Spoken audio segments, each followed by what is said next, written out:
What about vacation attracts you the most? There's the destination, of course, but does enjoying the destination require a luxe hotel, fine dining, and expensive experiences? Here at Frugal Noodle, we say nay. Now, as a disclaimer, I am not a financial advisor, and this is not financial advice. I am simply sharing as I learn.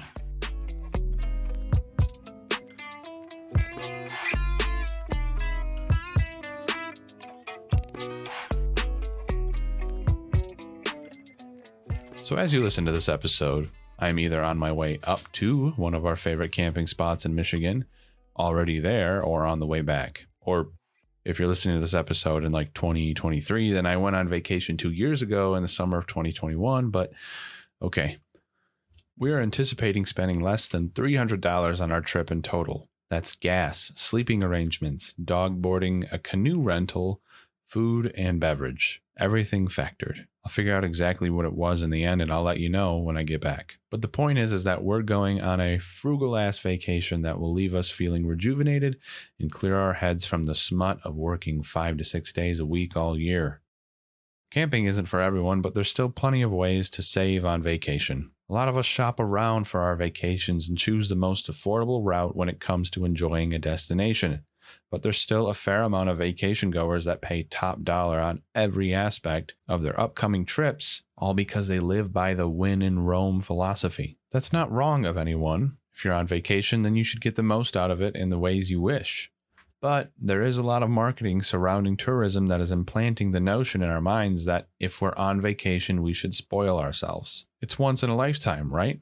Sure, it may be an opportunity you may never experience again. But there are a lot of ways to avoid blowing your savings account out of the water for one experience. If your destination is local enough, under a 10-hour drive, taking your own car is always the most affordable mode of transport. We've taken our car on every trip before having our daughter. And since she's been born, we've been dealing with this whole pandemic thing that I'm not sure if you heard of it, but that's been preventing us from flying anywhere comfortably. So driving will greatly trim out transport costs, and it often adds to the experience with a road trip through the places you've never been. It does cut down on your time at your destination, but if you factor in the road trip as part of the vacation, then you can turn one destination into many by making stops along the way. If you choose to go by plane, then accepting multiple stops is the obvious solution to making flights cheaper where a car is not an option. Some layovers, though, can turn an already long flight into a transport time that can take days. So you gotta have an appetite for airport food and sleeping on airport benches if you're wanting to save in that manner. There's also taking the train, which is sometimes even cheaper than taking your car, and there's the added benefit of not needing to pilot your own vehicle for a long distance. I haven't been on a train since I was a wee lad, but I know we will do a trip via train someday when our daughter is older and patient enough for the ride. Trains are used a lot in countries outside of the US, so that mostly goes for the US listeners.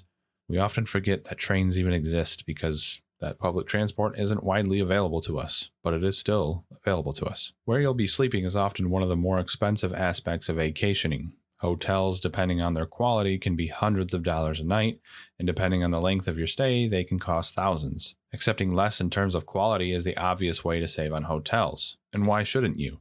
You're only sleeping at the hotel and spending the day out on the town, so why spend so much more for the 10 hours of the day you'll be at the hotel, 8 hours of which will be your eyes shut, sleeping, when you can save and have more money for other aspects of your vacation?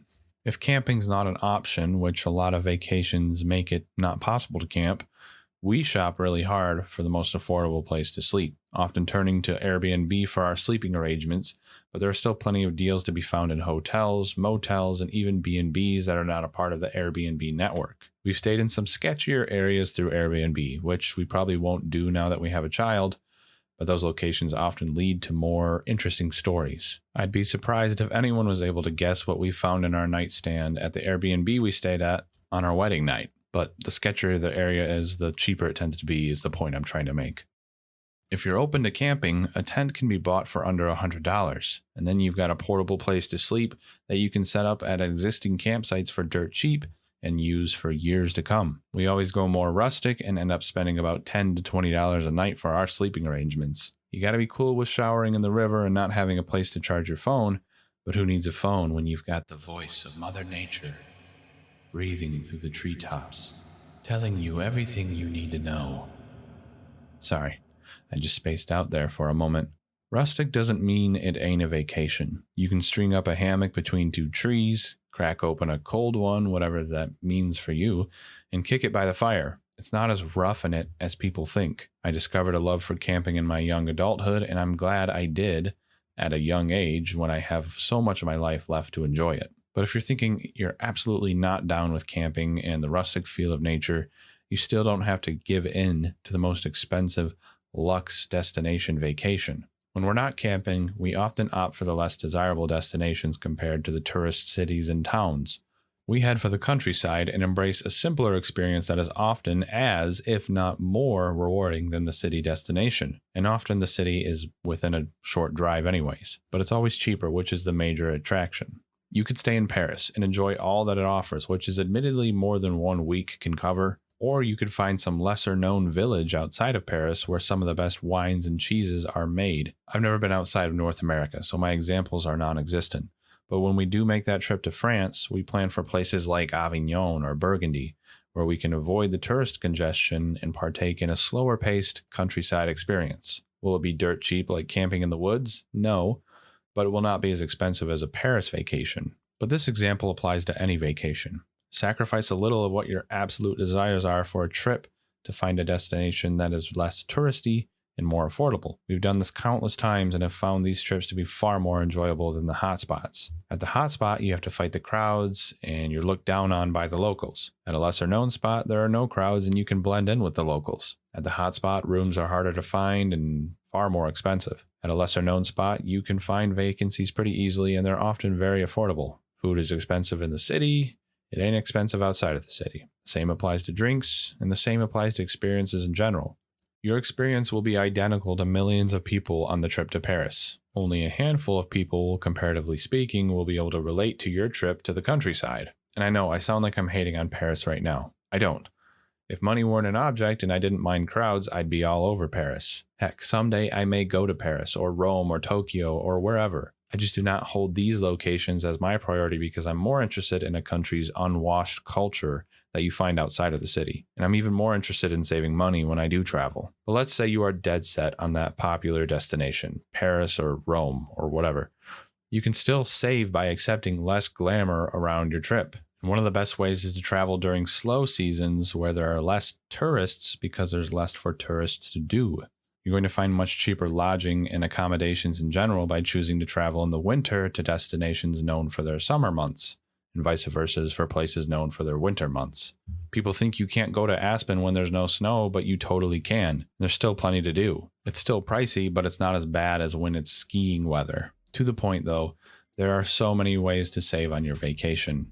And I don't want anyone out there thinking that if they don't blow $6,000 on a vacation or max out a credit card, that you aren't going to enjoy the trip. That's never the case. You can do so much on a budgeted trip, and I really recommend trying out the camping experience. I've met far too many people that scoff at the notion of being out there where bears, wolves, and squirrels can maul them, but I've done it plenty of times and I'm only missing my right arm, which is nothing compared to the arm and leg that you'll spend in Paris. Just kidding. If you don't want to invest in a tent, there are a lot of camping experiences on Airbnb that offer an already pitched tent and a lot to do in the area. Just be careful though, because 2 nights in some of these listings can cost you more than a tent. Ultimately, it's all on you and, as my Gen Z brother would say, how you're vibing. So you do you. Spend as much as you want on a vacation, but know that there are a lot of ways to hack your vacation and come out saving more money to invest for that early retirement fund.